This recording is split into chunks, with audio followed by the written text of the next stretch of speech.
여러분, 지난 코로나 팬데믹 직전에 한국복음주의협의회에서 한국교회 성도들을 대상으로 설문조사를 하였습니다.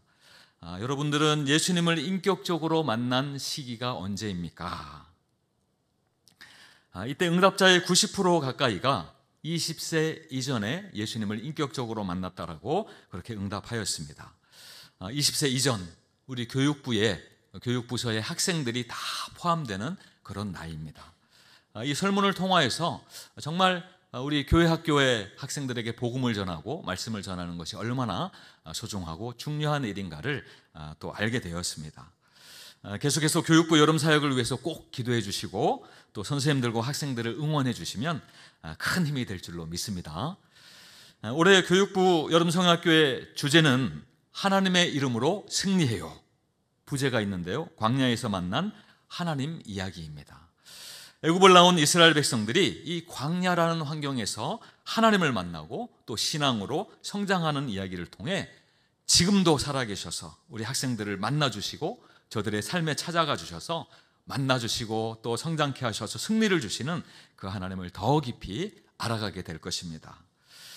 지난 주일에는 하나님께서 황량한 광야에 있는 이 호렙산을 찾아오셔서 양떼를 치고 있던 모세를 부르신 사건을 살펴보았습니다.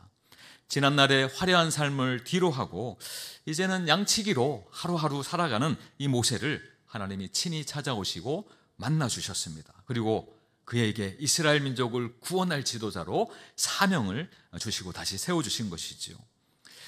지난주에는 살펴보지를 못했는데 그 뒷부분에 보면, 성경의 뒷부분을 보면 이때 하나님은요, 모세에게 자기의 이름을 가르쳐 주십니다.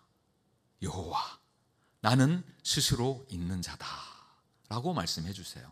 나는 스스로 있는 자다. 다시 이야기하면 나는 너희와 함께 하는 하나님이다 라는 의미가 있습니다. 오늘은 출애굽기 15장 22절에서 27절 말씀으로 우리를 치료하시는 하나님이라는 제목으로 은혜를 함께 나누려고 합니다. 어느 철학자가요, 인생은 고통이다 라고 정의를 하였습니다. 그가 이렇게 정의한 것은 사람을 자세히 살펴보고 연구하다 보니까 이 사람들은요, 무엇인가를 계속해서 채우고자 하는 욕망이 있다는 것을 발견하였습니다. 자, 그런데 이 욕망이 채워지면 어느새 삶을 무료하게 느낀다는 거예요. 식상하게 생각한다는 것이죠. 그로 말미암아서 또 인생의 고통이 오는 거예요. 반대로 욕망이 채워지지 않으면 이로 인해서, 결핍으로 인해서 또 고통스러워지더라는 것입니다. 그러니까 인생은 결국 마치 시계추처럼 욕망이 채워져도 고통이요, 채워지지 않아도 고통임을 발견하고 그렇게 결론을 내린 것입니다. 오늘 본문 말씀을 보니까요, 우리는 큰 고통에 빠져 있는 이스라엘 백성을 보게 되어집니다. 지금 이스라엘 백성은 모세의 인도로 애굽을 아주 성공적으로 탈출했습니다. 애굽에서 무사히 잘 빠져나왔어요. 비록 애굽 왕이 군사를 몰아 뒤쫓아오고 생각지도 않게 홍해라고 하는 큰 바다가 앞을 가로막고 있어서 조금은 당황하긴 했지만 그래도 그들은 하나님의 도움으로 그 바다도 육지와 같이 그렇게 지날 수 있었습니다. 육지와 같이 지났다고 하는 것은요, 우리가 바다를 생각하면 바닷속에도 지형이 아주 고르지 못한 지형, 뻘도 있을 수도 있고요, 또 깊은 골짜기가 있을 수 있잖아요. 그런 곳으로 지났다는 게 아니고 마치 우리가 편안하게 땅을 걸어가듯이 그 바다를 걸어갔다라는 의미가 있습니다. 하나님께서 그렇게 도우셔서 수월하게 지나갔다는 이야기입니다. 그리고 모세는 이스라엘 백성들을 이제 수르 광야로 인도하였습니다. 이제 홍해를 건너면 이제 시내 반도의 북쪽에 커다랗게 광야가 펼쳐지는데요, 그 광야의 이름이 바로 수르 광야입니다. 여러분, 사실 광야하면 누가 떠오르십니까? 광야하면 지난주에 살펴보았잖아요, 모세가 떠오릅니다. 모세. 광야에서 오랜 세월을 살았으니까요, 모세야말로 광야 전문가입니다. 이제 처음에 하나님이 내가 이스라엘 백성을 홍해를 건너서 광야길로 인도할 것이다 라고 모세에게 알려주셨을 때도 모세의 마음은 그렇게 큰 부담이 없었을 거예요. 왜 그렇습니까? 내가 너무나 잘 알고 있는 광야, 오히려 감사한 마음이 있었을 수도 있을 것 같아요. 자, 그런데 이 광야 전문가인 모세도 해결하지 못하는 문제를 맞닥뜨리게 됩니다. 무엇입니까? 바로 물이었습니다. 22절 말씀인데요. 모세가 홍해에서 이스라엘을 인도하며 그들이 나와서 수르 광야로 들어가서 거기서 사흘 길을 걸었으나 물을 얻지 못하고. 여러분, 지금 이스라엘 백성이 있는 곳은 뜨거운 햇볕이 내리쬐는 광야입니다. 이 광야에서 지금 3일을 지냈는데 마실 물을 찾을 수 없었다는 거예요. 여러분, 사람이 물을 마시지 않고 며칠을 견딜 수 있을까요? 한번 생각해 보신 적이 있으신가요? 물을 사람이 전혀 마시지 않고 며칠간 살 수 있을까? 이걸 또 연구한 사람들이 있더라고요. 제가 살펴보니까 과학적인 거예요. 일반적으로 사람이 물을 마시지 않고 살 수 있는 기간은 사람에 따라 조금 다른데요. 기준이 3일입니다. 굉장히 짧죠. 3일. 3일 물을 마시지 못하면 생명이 위험해지는 것이죠. 자, 그렇다면 동물 중에서는 어떨까요? 여러분, 양은 어떨까요?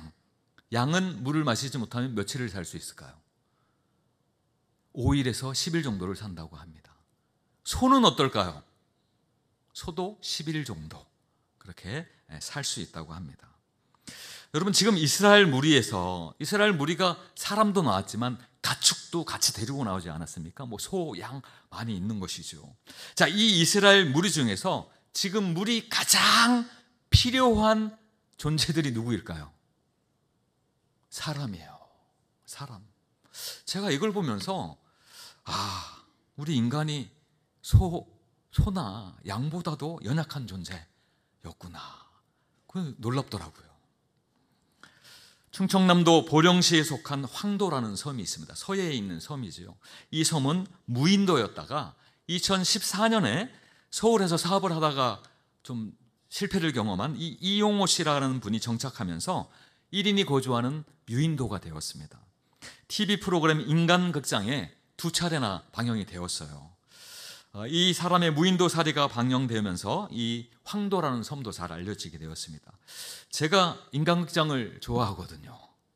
그래서 이 프로그램을 첫 번째 프로그램하고 두 번째 한참 지난 다음에 또 찾아간 거죠. 그걸 다 보았습니다.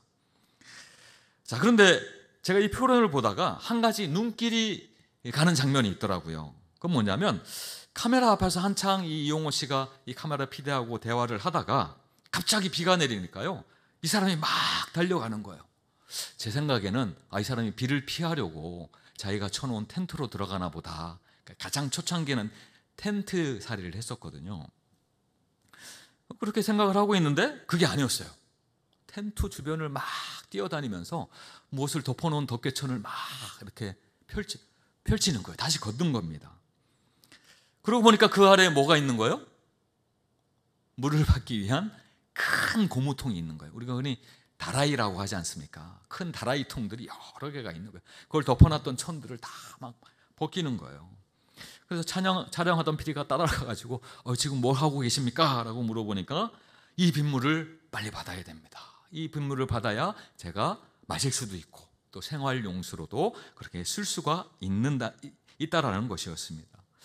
그럼 물이 이렇게 중요하니까 이 사람이 방송 촬영 중임에도 불구하고 막 달려가는 거예요.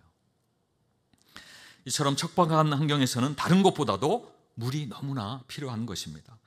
여러분, 애굽을 나올 때 사람마다 가정마다 물을 어느 정도 준비했는지는 모르지만 물이 일찍 떨어진 사람들은 이제 광야를 며칠 걸었어요? 3일 정도 걸었으니까 이러다가 죽을 수도 있겠다라고 생명의 위협을 느끼는 것이죠. 자, 그리고 지금까지 3일을 광야를 걸었는데 이들의 눈에 광야를 벗어날 기미가 보여요, 안 보여요? 안 보여요. 사방을 둘러보아도 광야구나. 하루 이틀 길이 아니구나. 근데 물은 떨어졌으니 어찌한단 말인가.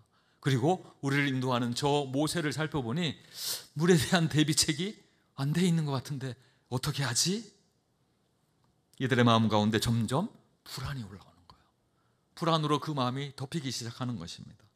자, 그러던 중에 저 멀리 보니까요, 뭐가 보여요? 오아시스가 보이는 거예요.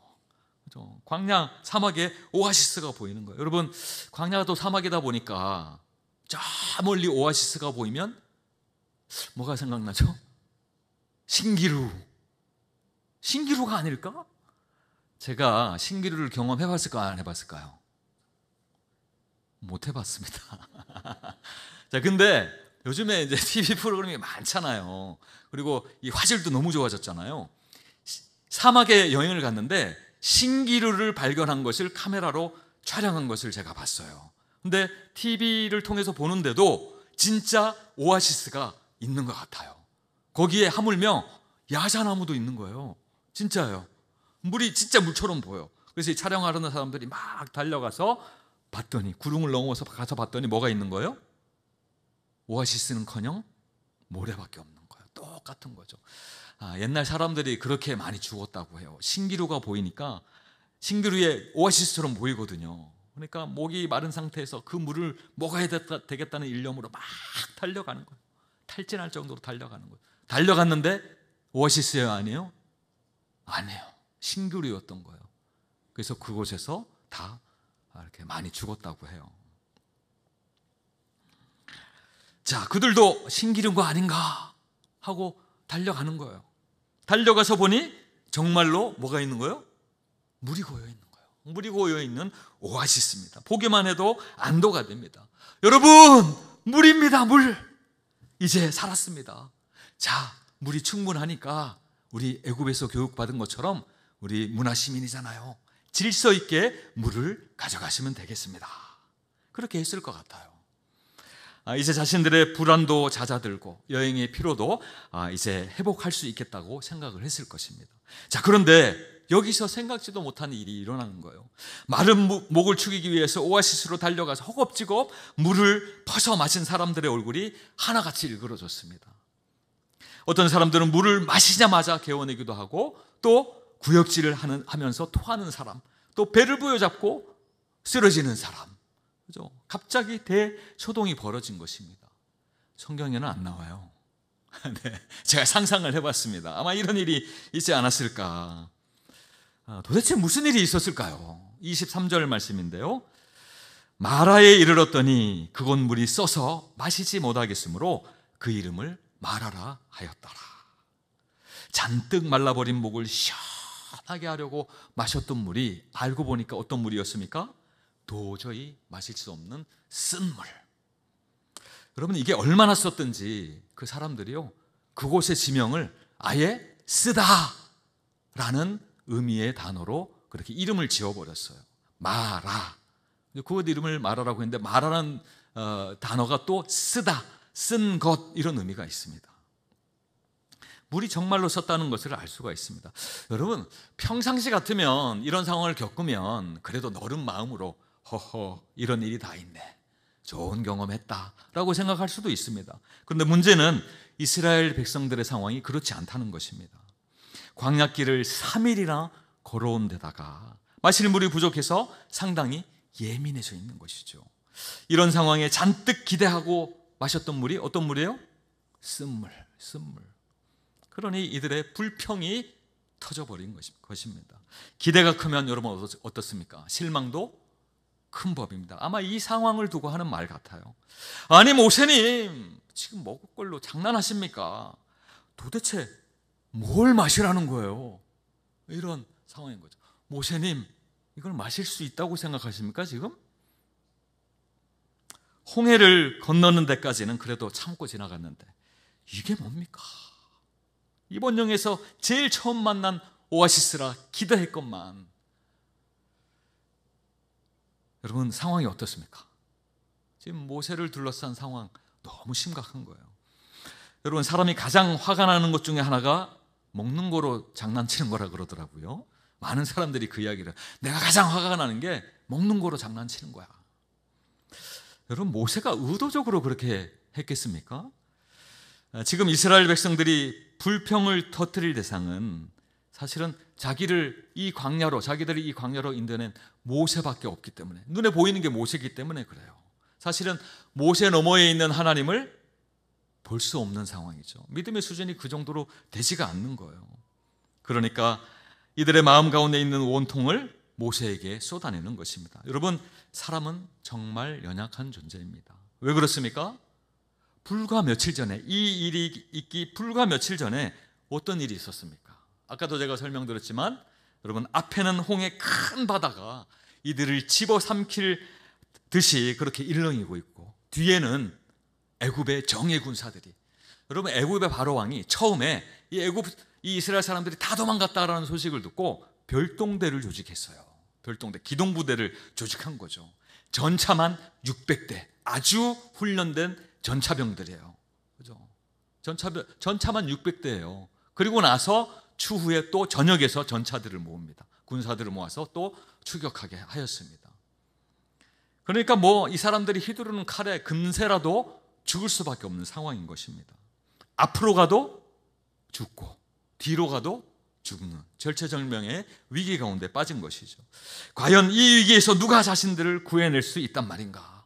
살았으나 우리는 이미 죽은 목숨이다 라고 그렇게 생각했을 거예요. 이렇게 절망 가운데 있었을 그때에 하나님께서 큰 능력으로 홍해바다를 가르십니다. 가르셨을 뿐만 아니라 그 사이로 길을 내셨어요. 이스라엘 백성 위하여 구원의 길, 생명의 길을 만드신 것입니다. 그리고 이스라엘 백성을 죽이려고 쫓아오던 이 애굽의 군대, 어떻게 되었습니까? 오히려 자신들이 순식간에 죽임을 당하였습니다.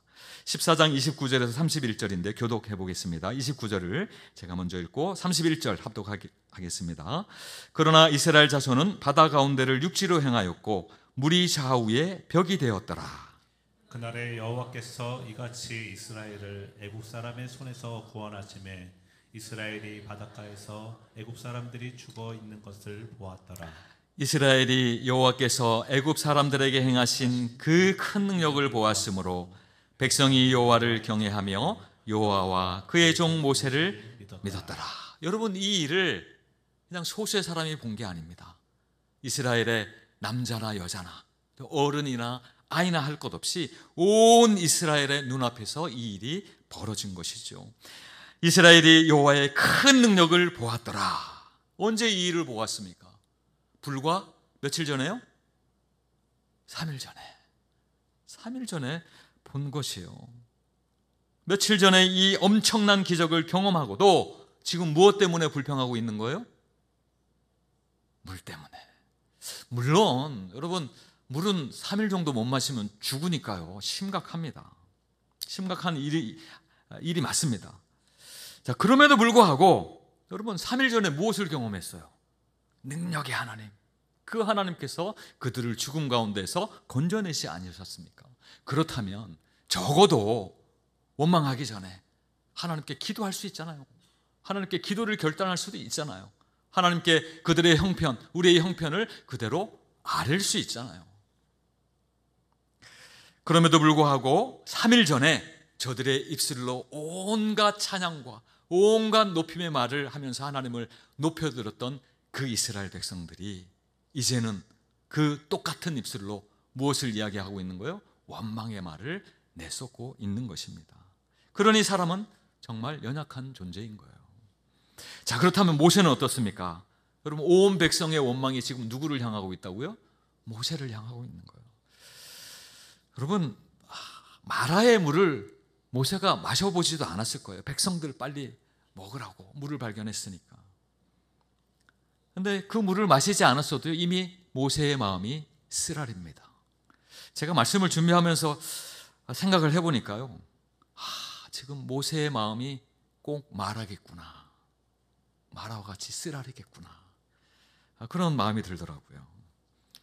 여러분, 모세가 자기 변명이라도 할 수 있잖아요, 백성들에게. 여러분, 제가 인도한 거 아닙니다. 하나님이 여기로 인도하신 거예요. 제가 안 해요. 저에게 원망하지 마십시오 라고 자기 방어할 수 있잖아요. 그렇게 자기 변명하면서 자기 방어를 하는 게 나을 수도 있었을 것입니다. 모세도 사람이니까요. 모세라고 왜 목마르지 않았겠습니까? 그런데 모세라고 그 오아시스의 그 물이, 마라의 그 물이 그렇게 쓸 줄 상상이나 했겠습니까? 자, 그런데 이때 모세는 어떻게 했을까요? 다시 한번 믿음으로 결단해요. 25절 말씀입니다. 같이 한번 읽어보겠습니다. 시작. 모세가 여호와께 부르짖었더니 여호와께서 그에게 한 나무를 가리키시니 그가 물에 던지니 물이 달게 되었더라. 여러분, 모세는 백성들과 똑같이 행동하지 않습니다. 생각해보면 모세도 하나님 원망할 수 있잖아요. 하나님, 이러시기에요? 내가 말하지 않았습니까? 나는 안 된다고, 나는 안 가겠다고, 나 말고 다른 사람 쓰시라고 그렇게까지 얘기했는데 나를 그렇게 끌고 오시더니 겨우 이런 상황 저에게 허락하시기 위해서 저를 부르셨습니까? 그렇게 할 수도 있었을 거예요. 하나님께서 모세를 사용하셔서 지금 이스라엘을 구원하고 계시니까 모세로도 하나님의 책임 아닌가? 하나님 책임이지, 하나님 책임. 그렇게 생각할 수 있습니다. 자, 그런데 모세가 하나님을 원망하기보다 또 그렇게 하나님께 책임을 지우기보다 무엇을 선택하였습니까? 기도를 선택하였어요. 하나님 앞에 나아가 아뢰는 것을 선택했습니다. 홍해를 가르시고 길을 내신 하나님께서 이번 일도 반드시 해결해 주시리라, 그렇게 믿은 것이죠. 여러분, 이런 모세의 기도에 응답하신 하나님의 해결책이 무엇이었을까요? 하나님 분명히 응답하세요. 기도에 응답하시는 하나님이시니까요. 그렇다면 어떤 해결책을 내셨을까요? 한 나무를 가리키셨어요. 한 나무를 가리키시고 그것을 어떻게 해요? 물에 넣어라, 물에 넣어라 말씀하신 거예요. 여러분, 이 상황이 어떻습니까? 온 백성이 들고 일어나서 아우성을 치며 원망하고 있는 난리통이에요. 저는 이 난리통에 모세야, 저기 있는 저 나무를 물에 한번 집어넣어봐라. 모세로서는, 제가 모세였다면 그 나무를 집어넣는 것이 큰 시험거리였을 거예요. 그럼 그렇지 않습니까? 여러분, 이 나무가 어떤 특정한 나무가 아니에요. 성경에 보면 그것을 뭐 고페루나무라고 했든지 아니면 사과나무라고 했든지 아니면 효염이 있는, 독성을 제거하는 그런 효염이 있는 특정 나무라고 이야기했든지, 그러면 그래도 근데 아니에요. 그냥 한 나무, 한 나무. 그렇죠? 한 나무까지, 광야에 그냥 이렇게 나뒹구는 한 나무. 그 나무 들어서 물에 던져라. 수백만의 눈이 자신을 보는 상황이에요. 나무를 물에 넣었는데 아무 일이 일어나지 않으면 어떻게 되는 겁니까? 쓴물이 그대로 쓴물이면 이 모세는 자기의 위신이 다 무너지는 거예요. 이스라엘의 지도자였는데 그 지도자의 체면이 말이 아닌 것이죠. 자, 그런데 성경을 보니까요, 모세는 고민하지 않았어요. 고민의 흔적이 전혀 나오지 않습니다. 성경은 아주 명확하게 이렇게 이야기하고 있습니다. 그리고 그가 물에 던지니 물이 달게 되었다. 모세는 전혀 주저하지도 전혀 망설이지도 않았다는 것입니다. 하나님이 지시하신 대로 나무를 들어서 물에 던져 넣었습니다. 여러분, 이 일로 어떤 일이 일어났습니까? 모든 사람들의 얼굴을 일그러뜨렸던 그 쓴물이 이제는 모두가 즐거이 마시는 단물이 된 것입니다. 그죠? 마시면 죽을 것 같았던 그 물이 이제는 살리는 생명수로 치료가 된 것이죠. 하나님이 그 물을 바꾸신 것입니다. 회복시키신 것입니다. 치료하신 것이죠. 여러분, 어떻게 이 기적이 일어났습니까? 바로 순종하는 모세를 통하여서 일어난 것입니다. 여러분, 하나님의 역사는 순종하는 사람을 통하여 일어나는 줄로 믿으시기 바랍니다.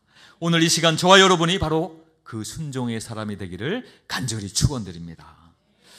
사랑하는 여러분, 우리도 인생길을 걷다 보면 마라와 같이 쓰디쓴 어려움과 문제들을 만나게 됩니다. 마음은 그렇지 않은데 배우자와 부모님과 형제는 왜 자꾸 나하고 부딪힐까? 왜 그렇게 내 마음을 몰라주는지 설명하려고 하면 할수록 더 갈등의 골은 깊어져요. 그래서 차라리 입을 꾹 닫자 라고 그렇게 생각하고 지나보니까 해결이 됩니까? 안 됩니까? 해결이 안 돼요. 더 안 됩니다. 이런 자신도 원망스럽고 이해해주지 않는 가족들도 원망이 됩니다. 여러분, 또 미래에 대한 불안은 어떻습니까? 나름대로 준비하고 맞는 미래지만 역부족인 것 같아요. 자꾸만 뒤처지는 것 같아요. 돈에 대해서도 좀 풍족했으면 좋겠어요. 나도 좀 돕고 사는 사람이 되었으면 좋겠어요. 돈에 자유롭고 싶은데 자꾸만 쪼들립니다. 나 빼고 주변 사람들만 로또에 당첨되는 것 같아요. 그런 거 같지 않습니까, 여러분? 주변 사람들은 너무 이렇게 행복하게 풍요롭게 사는 것 같아요. 실로 제가 말한 것 이외에 다양한 문제들이 여러분의 인생길 가운데 있지 않습니까? 마라의 쓴물처럼 그렇게 느껴지는. 자, 그럴 때 우리는 어떻게 해야 합니까? 이스라엘 백성처럼 원망하지 않아야 합니다. 오늘 말씀이 그것을 이야기하고 있어요. 원망하기보다는 모세처럼 하나님께 나아가는 거예요. 하나님께 나아가 기도하기로 결단하는 것이죠. 우리의 문제 앞에서 쉽게 하나님을 잊고 낙심할 수 있지만, 그러나 그때야말로 하나님께 나아가 기도해야 될 때인 줄로 믿으시기 바랍니다. 하나님은 우리의 기도를 들으시고 우리 앞에 놓인 그 쓴물을 단물로 변화시키시는 치료의 하나님이시기 때문에 그렇습니다. 이 믿음을 가지고 우리의 모든 문제와 아픔을 놓고 하나님께 그대로 아랠 때에 하나님은 마라의 쓴물과도 같은 우리의 모든 문제들을 생명을 살리는 단물과 같이 그렇게 변화시켜 주시고 치료해 주실 것입니다. 여러분 믿으시기 바랍니다. 여러분, 이어지는 25절 후반절과 26절을 통하여 하나님께서 왜 이 타이밍에 이 이스라엘 백성들에게 마라를 허락하셨는가, 그 이유를 설명해 주십니다. 25절, 26절 교독해 보겠습니다. 25절을 제가 읽습니다. 거기서 여호와께서 그들을 위하여 법도와 율례를 정하시고 그들을 시험하실세.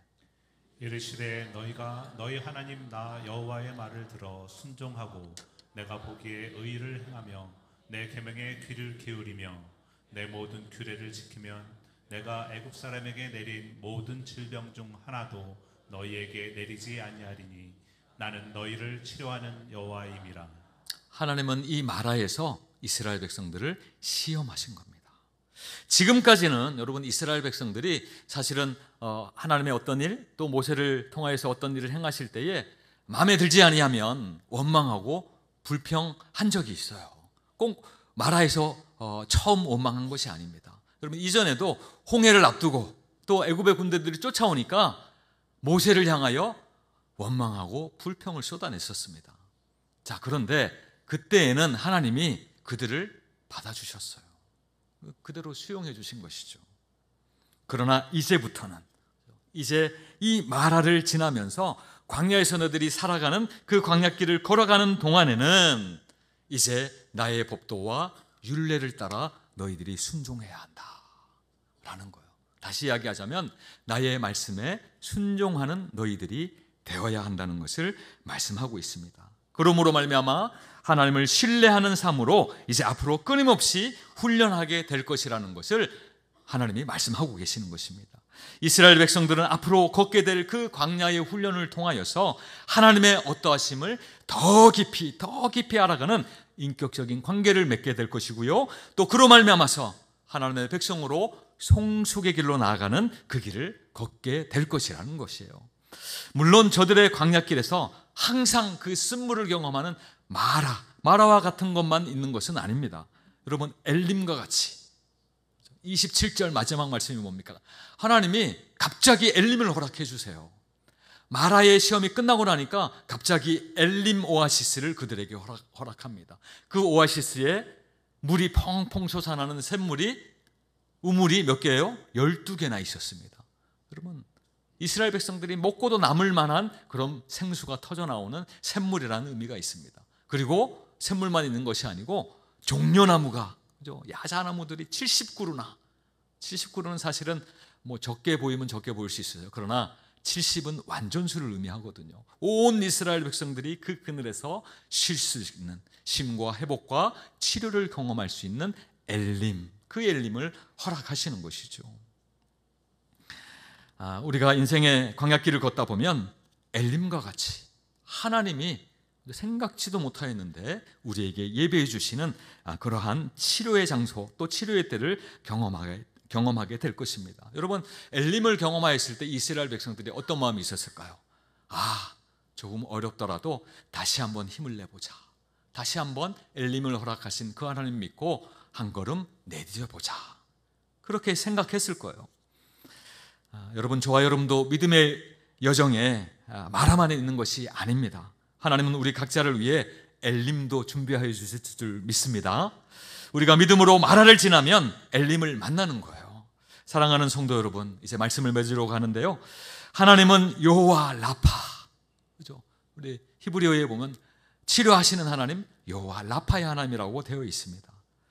그분 우리 마음속에 있는 상처와 아픔을 치유하시는 분이시고 우리가 직면하고 있는 어려움과 고민들을 해결해 주시며 쓴물과 같은 우리의 삶을 단물과 같은 삶으로 바꾸어 주시는 분이신 줄 믿으시기 바랍니다. 채워줘도 고통이요 안 채워줘도 고통인 그런 인생이라고 말하지 않았습니까?